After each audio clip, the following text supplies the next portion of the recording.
ধর্মতলায় চলছে mega event, বিশাল বড় রাজনৈতিক সমাবেশ। তৈরি হয়েছে তিনটে মঞ্চ, চলছে হাজারো হাজারো মানুষের আনাগোনা, জনজোয়ার। 21শে জুলাই একটা আবেগের জায়গা। 21শে জুলাই লাইভ ধর্মতলায় চলছে। মমতার রাজনৈতিক কলাকৌশল। একটু পরেই জানা যাবে শহীদ দিবসে কী বার্তা তৃণমূল সুপ্রিমোর এবং 21শে জুলাইয়ে কী বার্তা অভিষেক বন্দ্যোপাধ্যায়ের।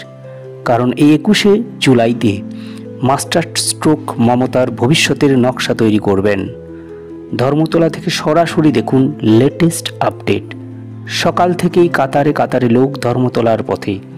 চমকের পর চমক রয়েছে এই ধর্মতলায়। এদিকে 21শে জুলাই ধর্মতলা আসার জন্য ট্রেনে বিনা টিকিট শহীদ স্মরণে তৃণমূল সমর্থকরা আসছেন। টিকিট চাইলেই তৃণমূলের ব্যাজ দেখাচ্ছে। চরম হয়রানির শিকার রেলের আধিকারিকরা। অখিলেশ যাদবকে সঙ্গে নিয়ে 21শের মঞ্চে মমতা।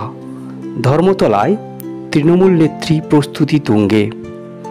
21শে জুলাইয়ের মঞ্চ থেকেই 2024-এ বিজেপিকে হটানোর হুঙ্কার মমতার। যতটা জানা গেছে 21শের মঞ্চে রাজন্না হালদার পেতে পারেন নতুন পথ। ভিডিওটি দেখার জন্য ধন্যবাদ। সাবস্ক্রাইব করুন নতুন ভিডিও পাওয়ার জন্য। Thank you.